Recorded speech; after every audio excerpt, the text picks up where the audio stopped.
What is going on, guys? George here. Welcome back to the episode Garage Edition. Today we are going to be working on cutting the slots out for my pod lights. We won't finish the whole bumper, but we'll have the pod lights mounted and we'll see where we want to put but first we got to measure and see where we want to put them. So let's go ahead and do that. Alright, so I'm thinking about right here. Now, I did have someone comment say that I should do the extra pod lights over here, so we probably will. But right now we want to get this one mounted. Now, I do want to have it, because right here is their bracket, so we want it to be on this side, and then we'll have our shackle, then we'll have the light over here, another light over here. Now back here, what we have to look out for is we don't want to cut in so the light will be in the way of that bar. So we'll have to put the light above that bar. But we don't want to put the light above, so above it, that goes into the crease here, because this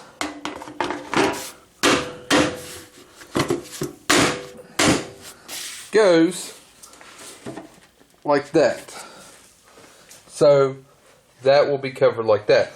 So we have to, miss that bar back there, and we have to miss this up here. So roughly right there, but I am going to go ahead and measure and stuff. And what I'll do is I'll put like a little mark, and then we'll actually put tape down, because when I cut it with the saw, I don't want the saw scraping the paint. It'll be just my camera focus. It would be just be riding on tape. So let's go ahead and get some measuring done. Alright, so with some work and everything, I did find out where I wanted to put it. I get the plastic piece off. This comes off real easy. So I don't know if it just wore out. Probably wore out. Never mind, look. So what I did was went between both holes here. Went down, actually took a straight edge and did some measuring. It's it doesn't look like anything centered, but I promise it is. And right here we have to cut this out. Now this is where the light would go, but we're cutting this out because that has to flush in, and then we'll have our purple plate to go on there. So we'll have some room to adjust it how we need it, because it does have an overhang like this. So we have a lot of room to be able to adjust it, but I got it as straight as I can, so I'm going to put a drill bit in here, and we'll go from a smaller to a bigger. I don't know how this is going to work. I actually bought, this is metal jigsaw blades. It's supposed to cut thick metal. So I'm actually going to try cutting a jigsaw, so I hope it does good. We just take our time and everything. Then we can take the Dremel and do the edges, because the grinder I think is going to be too big to actually get in there. We might be able to get a little bit in there, but we're going to try to cut it with this. So let's go ahead and drill us some pilot holes around the corner. Then we'll take a bigger size bit, probably start out with a little small one. Then we'll work our way up to a big one, and I actually have I think it's a 1/2 inch. Yeah, a 1/2 inch bit. So that will give us plenty of room to put our jigsaw stuff on. We might go up to this one. This is pretty good size. But that blade should fit with that one. But we'll just have to see. So let's go ahead and drill us some pilot holes.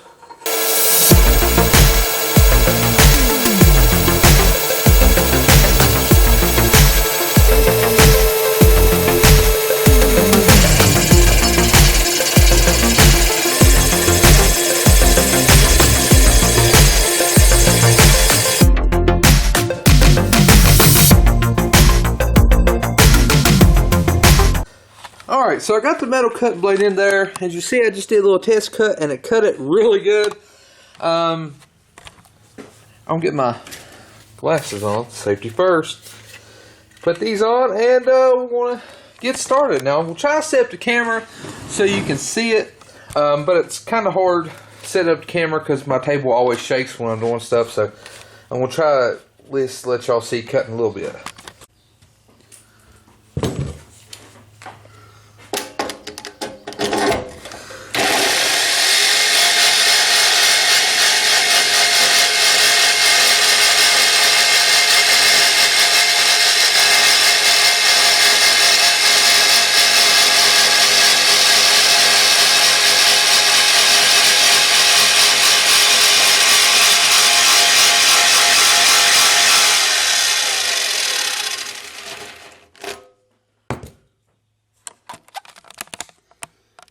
that cut that with ease. And you can feel the hot metal shavings come off of. Cut it with ease. So that'll be good. And we'll clean it up and everything to make it look better. But we just need a rough cut all the way around it. So I'm going to go ahead and cut the square out.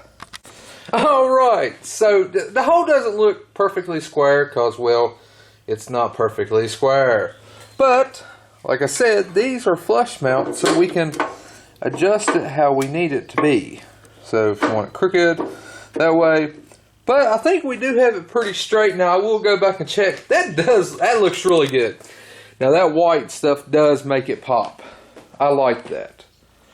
Looks really good. Now when we put our shackle on, which is right here, we'll put our shackle on. Then we'll have another one over here, a pod light. I think that's going to look good. It's going to look really good. But as right now, I don't have the other pod lights. So, won't cut this hole out for now, but we will make brackets for these. But I want to go ahead and center this up and drill the holes for the light. And of course, I'm not going to show you on the other side because, well, it's the same exact thing. So, I want to go ahead and center this up. We'll measure it and make it sure it's straight. And then, I actually have my drill in charge. So, as soon as it gets done, I'll drill the holes. And I actually had bolts, too, to go on it. I had to buy bigger bolts for it. I actually think I bought too big of a bolt, but it'll be alright because nothing goes in the back. Now, as you see, make sure it don't fall out. It mounts right back there, so it's going to be good. And when the bumper's straight and everything, this would be some really good reverse lights, or I'll probably get me a cool auxiliary switch so I can turn them on when I'm backing up, because where I live, it's a one-lane road. If you've seen some of my earlier vlogs, you'd see me go up and down the mountain. It's one-lane road, so at nighttime it's pitch black. And Colossus inside, the windows tint so dark anyways, you can't really see at nighttime. So this would definitely help. Plus, I don't know if I'm going to do it to my reverse lights because I don't want to be that douchebag, because the truck's up so high. It's like when I get ready to back out of the parking spot, say at Walmart or Lowe's or something, it's going to shine on everybody. I don't really want that, so I'll still have my regular reverse lights. But I'll have an auxiliary switch just to push. But I want one of those cool switches. Not a flip switch, but those plastic cool ones. But let's go ahead and drill some holes and bolt it up. Simple as that. It hasn't taken me... We do videos that kind of put you behind... It kind of slows everything down.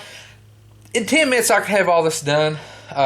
Like I said, the good thing about the flush mount, it's like you got room to... Basically, I cut it so we can adjust to how we need it.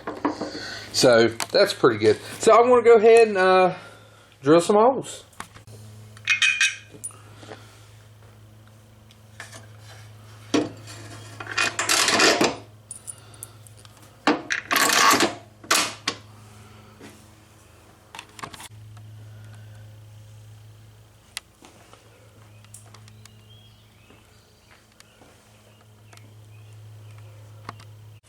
Alright guys, so basically what I did was I found out where I want it to be straight at. Now, so we still have a little place, so when we tighten it up, we still can get a little bit of straightening out of it. But it is exactly where I want it. Now, the bolts fit into the slot right there snug. So, we will be good. You'll have, it won't go too flush, but it'll be right. Now, I like how it looks. I'll probably get me some Allen heads later on. That way it kind of matches that, like bigger Allen heads. It came with some, but it didn't come with enough. It was just for the bottom of it. I like how this looks. I think it looks really good. Like I said, once we get the ring and then another one right there painted, of course, and our D-ring holder that we're going to build, we're going to sand it down and everything until we get done, and we're actually going to paint this color too, so it'll be good. I don't think I'm going to paint this. I think I'm going to leave this color.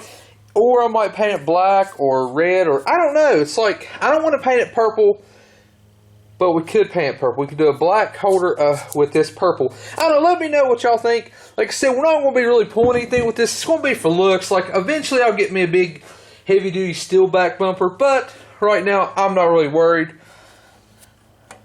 Huh, that was a little flaw there. But, like, that's pencil marks, so it'll come off. But we can still adjust it a little bit. We can put the bolts behind it. What I did was, I drilled one bolt, put it in, drew another one, And then what I'll do is I'll drill this one and we'll go there. That way, because if you drill all four, sometimes it won't line up. So I drill one at a time. That way I can make sure everything lines up. Then we can just put the nail on the back, but I'm not right now. So I'm not going to finish drilling the other holes. I will behind camera because my drill is actually dead. It's actually on charge. I had to charge it between drilling the holes and stuff. So that's kind of a bummer. But I did want to go ahead and get this done. I'll go ahead and finish the other side while the drill's charging. And that'll be done later, so you'll see that in the next video. But we always at least do one side. So basically, that's how you flush mount a LED pod. Simple, easy, nothing big to it. I used a Jig Saw with a Irwin metal. It's a thick metal cutting blade. Cut it perfect. I mean, it didn't jump or anything like that. It really did good. So I'll definitely keep those blades for future other use. But yeah, I like it and stuff, and we'll sand down the edges in there and actually probably paint it so it doesn't rust the edges where we cut inside. But I hope you enjoyed this video.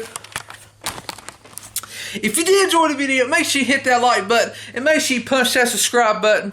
And also, if you have Instagram, make sure you add me at GSparks11 because I'm wanting to see other people's projects.